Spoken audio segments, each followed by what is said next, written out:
World Cup qualifying is coming to an end, and I should probably start drinking less coffee. Hi, if you're new here, I'm Filippo, and welcome to TMTV, and welcome to another match preview. And today we're going to do a preview for the United States versus Panama match. We're going to tell you where to watch the game, when to watch it, and all the fun facts and news that you need to know about it. And I will also be bringing a special guest. Now, for this match, we won't be doing a live stream for it because I will be attending the game. However, I will be doing a vlog for this match. So at least there's that to enjoy. And I'll be doing also a morning live stream at the day of the game. So this upcoming Sunday. So keep an eye out for that, for the USMNT Cafe stream and the vlog that will probably be released on Monday. Hopefully, celebration United States qualification. Now for this video, I'll be counting with the help of Rogelio Mitre from Rogelio Mitre FC. He has his own channel covering the Panamanian national team. A friend of the channel, make sure to check out his work. It is in Spanish, but go give him some support. We will be going through the situations of the United States to qualify this upcoming round already and how Panama could also survive and still stay in the race to make it to Qatar. Once Rogelio, my guest, shows up, we will also try to predict the starting 11 for Panama, the United States, and give our score predictions. And I would definitely stick around for the score predictions because I did predict the United States and Mexico would end in a 0-0 draw. With that said, everyone, don't forget to hit that like button if you enjoy these types of previews and if you want to support the channel. That's a great way to do so. All right, let's play the intro and let's get started with the preview of United States versus Panama.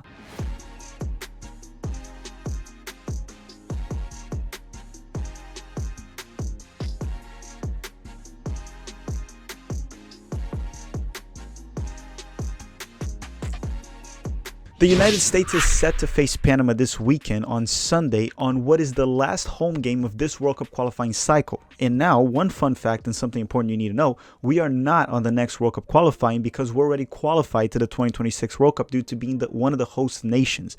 Therefore, our next home World Cup qualifying match will be at the earliest in 2027 or 2028. So essentially what I'm trying to say is if you're going to this match, really enjoy the experience to the fullest. And if you're not going to the match, still enjoy it because this is our last World Cup qualifying match in the next 5 or 6 years. With that said, the game is set to take place in Orlando, Florida at Exploria Stadium, and kickoff is scheduled for 7 p.m. Eastern Time. If you're in the United States, you may watch this match at Fox Sports 1, Unemás, or 2DN. Or you can come to Orlando and meet up with me at the game or before the game at Church Street in downtown Orlando. We have faced Panama once in this World Cup qualifying cycle, and it was the away game we had in 2021. And that game we lost 1-0 with an own goal scored by Jassy Zardes. It was when Greg Berhalter did that crazy rotation, and of course, after it did not work, he did not regret it. Not one bit. Just to freshen your memory, the starting 11 for that match was Matt Turner, Shaq Moore, George Bello, Walker Zimmerman, Mark McKenzie, and then the midfield had Kelna Costa, Sebastian Lletget, and Yunus Musa. And you know, Yunus Musa with Lletget next to him couldn't really produce much. Up top, we had Timothy Weah, Paul Riola on the flanks, and Jassy Zardes up top. So looking at that lineup and considering that game was away and we only lost 1-0, I would say we could be probably fairly optimistic for this match. However, when the ball starts to roll around in the 90 minutes, anything can happen. So yes, we could be optimistic. This is at home and Greg will put a better lineup. But let's stay cautiously optimistic. Not delusional, just cautiously optimistic. And yeah, I'll give you my predicted starting 11 based on many reports and news we've seen of who Greg will likely play for this match when Rogelio shows up in the video. Now, time for a quick fun fact. During the last World Cup qualifying cycle, you know, the one we missed the World Cup, we also faced Panama on the second to last round at Exploria Stadium. So this might kind of seem like a deja vu moment, but no, let's talk about that. For that game, Pulisic balled out, scored a goal, got an assist, Bobby Wood scored, and Josie even had a brace. It was the calm before the storm during that time. But see it this way too, this time it's different because if we beat Panama, first of all, we lock in the top 4 position. Second, if Costa Rica drops points on their match earlier in the game, we automatically qualify. So if we win this game, it's different because we're automatically already top 4, which means we can't get eliminated this cycle. We could get eliminated in the Interconfederate playoffs, but not during the CONCACAF World Cup qualifying cycle. Now, here are some quick updates on the U.S. men's national team roster and player situation. So for this match, along with the players that were already injured that we mentioned several times, Brendan Aronson, Serginho Dest, and Weston McKennie that are not even in the roster, Timothy Weah and DeAndre Yedlin are suspended. Tyler Adams is on a yellow, and if he gets a yellow card, he won't be able to play our last match against Costa Rica. Reggie Cannon is also out and was sent home due to COVID, and he was replaced by Shaq Moore, which is technically our only right back right now. Now, Break Shea continues to get snubbed. And now that we're done with this, let's get a quick word from our sponsor, NordVPN, and then bring in Rogelio Mitre to talk about Panama, the predicted starting 11 for Panama and the United States, and give our score predictions for this match. Tired of having big tech collecting all your data and spy on you? Well, our sponsor might have the solution to that. NordVPN is the world's best VPN service, offering fast connectivity, most servers, and next-generation encryption to make sure that everything you do online stays secure. Plus, you can use NordVPN on all your computer and devices no matter the operating system. With NordVPN's unlimited bandwidth, you never have to worry about a slow connection either. And plans start at under $4 per month. So grab your exclusive NordVPN deal right now by going to nordvpn.com/Bleav. That is Bleav as in BLEAV. Use the code for 70% off on your NordVPN plan, plus an additional free month. It's also risk-free with NordVPN's 30-day money-back guarantee. So again, thank you NordVPN for sponsoring the channel.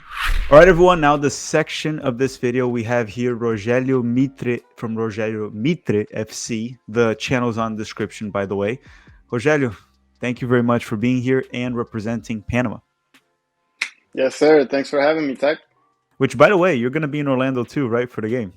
Yeah, no, I made it all the way from Minnesota to Orlando, flew all the way down here, and regardless of what happens in Orlando, we're coming here to support the Panama national team with my whole family. So I'm excited and hoping for a miracle in Orlando. We'll see what happens.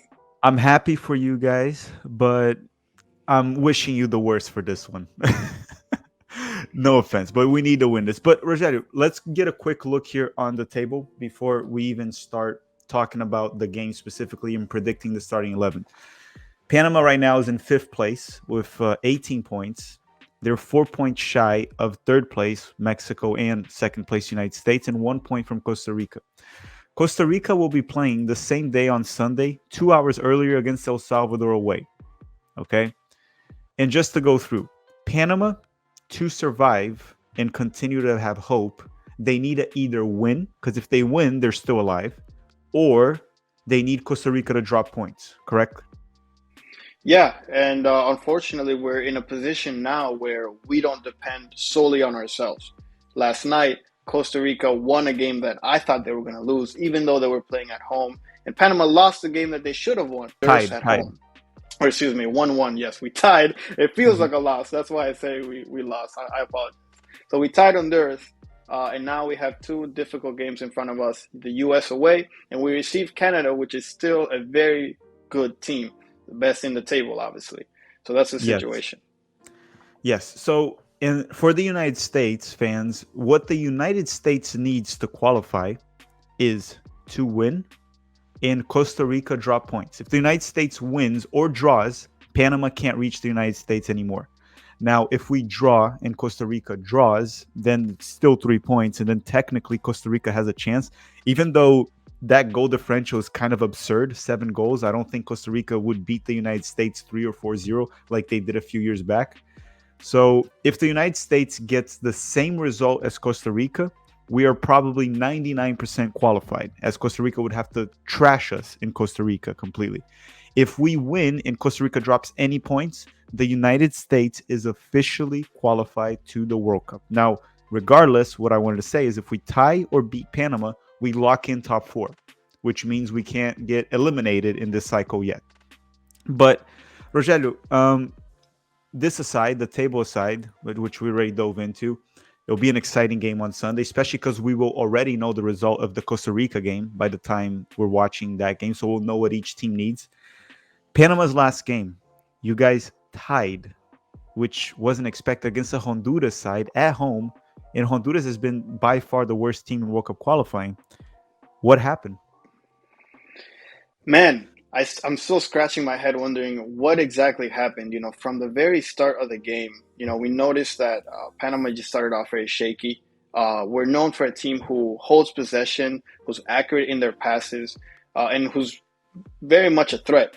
Unfortunately, with Honduras, from the very beginning, they succeeded in being an obstacle, in pressing us, in getting fouls, and it was a very much a suffered game, a really just tough game from the start. Unfortunately, Panama did not find their rhythm very much in the game. There was a brief period from about minute 15 towards the end of the first half where we started kind of passing around the ball. Obviously, we scored within that window.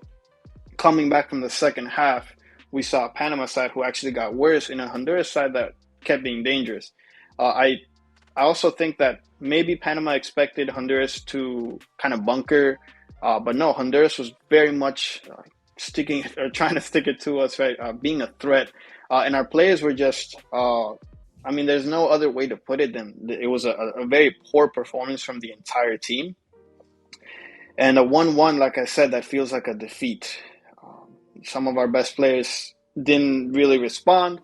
Honduras, specifically Romel Quioto, was very dangerous. They were very accurate in their long balls. And Honduras, they've played with us before, right? Obviously in Gold Cup. Hernan Bolillo Gomez, he was our head coach that took us to the 2018 World Cup. So they're a team and a head coach that knows the Panamanian side very well.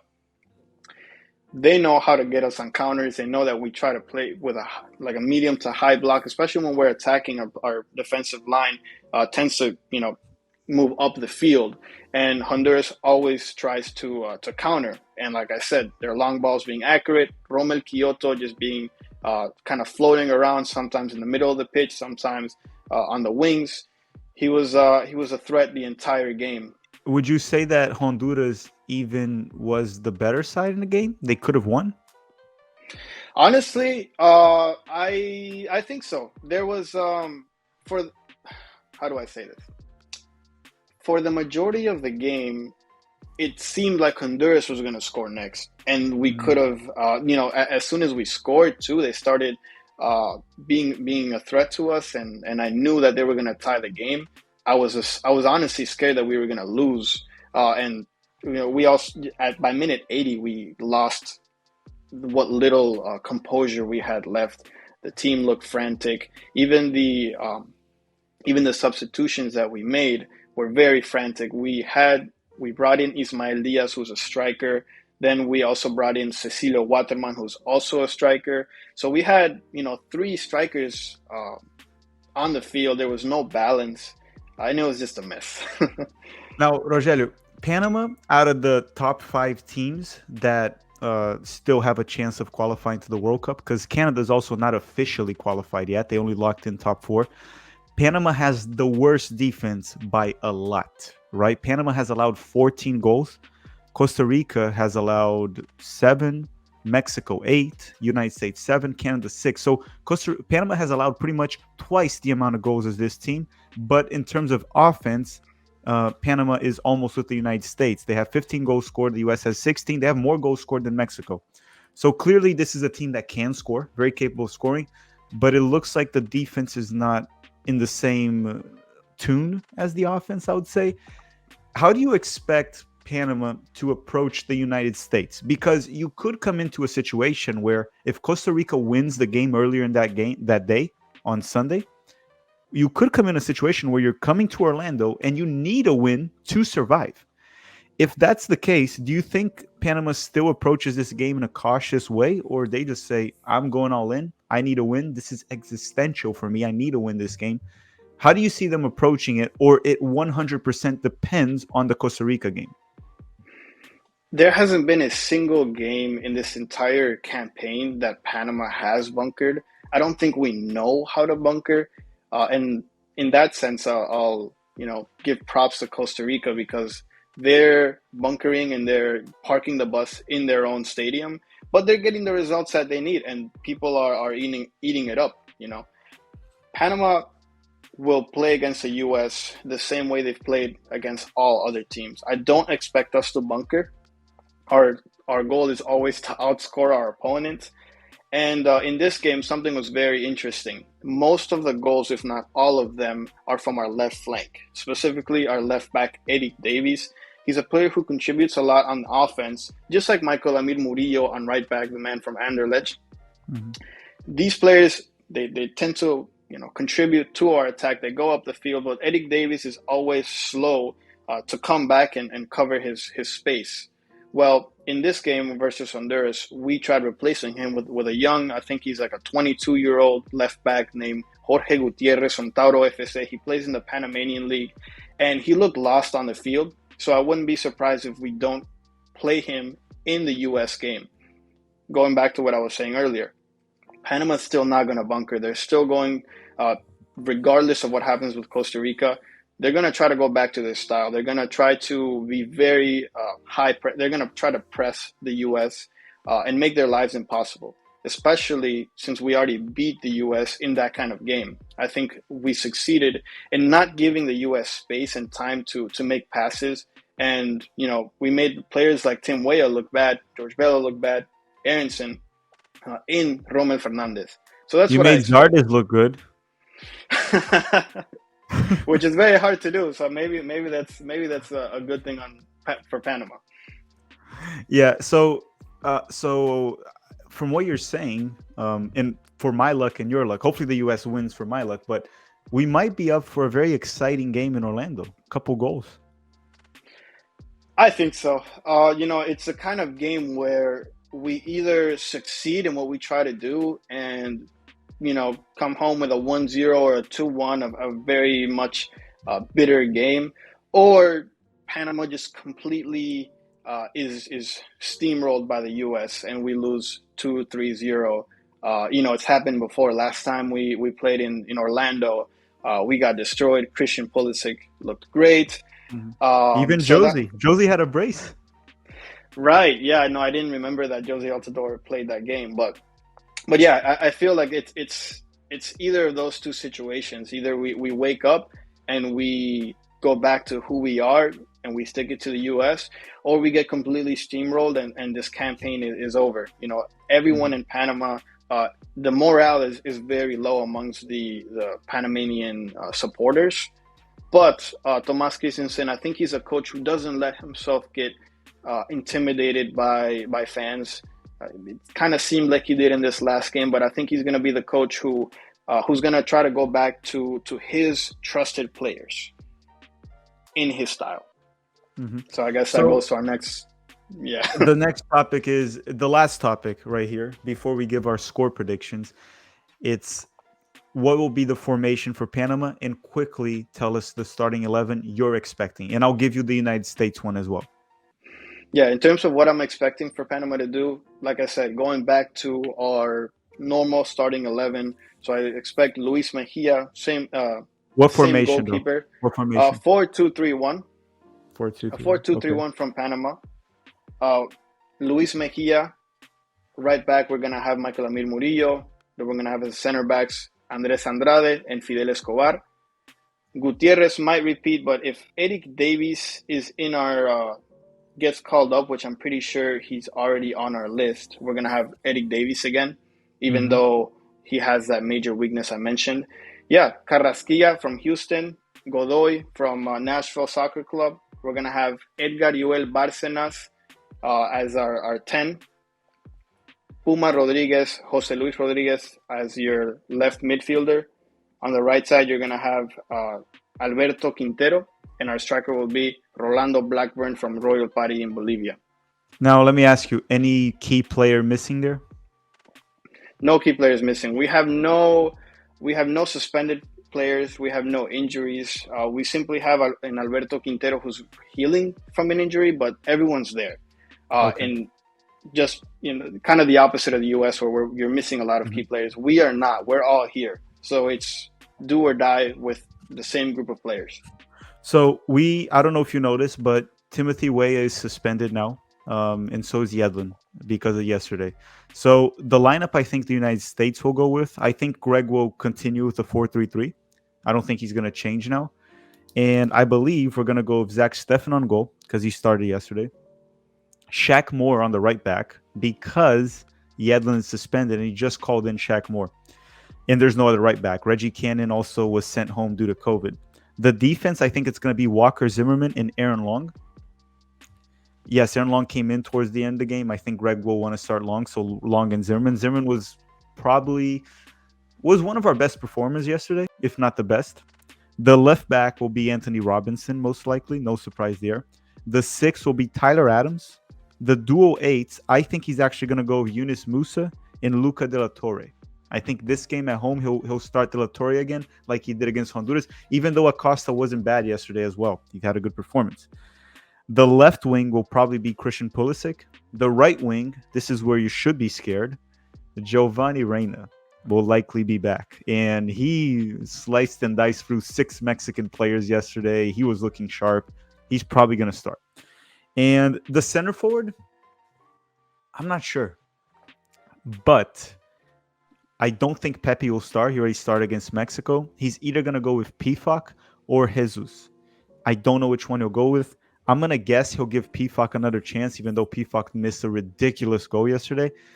I'm going to go with Pifak, but it's between those two. So just to recap, Steffen, Shaq Moore, Walker Zimmerman, Aaron Long, Anthony Robinson, Tyler Adams, Musa and De La Torre, Pulisic, Pifak, and Giovanni Reyna.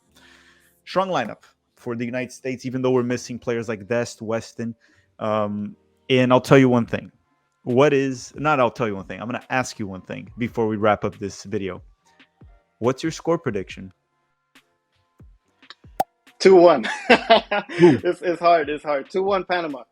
Panama. You're gonna go Panama. Let's go. I can't. I have to have faith in my team, man. We have to believe it's now or never.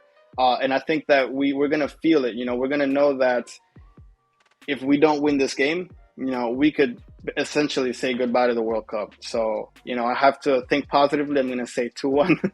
I hope that Jordan Morris is your is your striker. No, he'll probably be off the bench. He'll probably come in, but he'll probably be off the bench. I mean, we don't have many winger options off the bench because Weah's out, Brendan Aaronson's out, so Pulisic and Reyna likely will play. So the options on the bench are Ariola and Morris pretty much. But I'll tell you one thing. This is my prediction, and I got the Mexico one correct. I said it was going to be 0-0.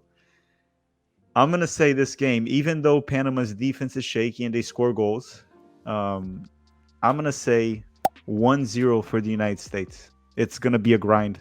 I think Panama's defense will be much more alert, much more prepared than ever because of how much is at stake. The United States won't be easy to score. And I think the United States has been rock solid on the back, and we should be able to hold our own against Panama's offense. I'm going to say 1-0 United States. It's going to be American fans and Panamanian fans, be ready to suffer. Thank you very much, Rogelio. Guys, make sure to check out Rogelio's channel. It's in Spanish, and I know most of you do speak Spanish. Go check it out. Thank you very much, Rogelio. Thank you. Thanks for having me.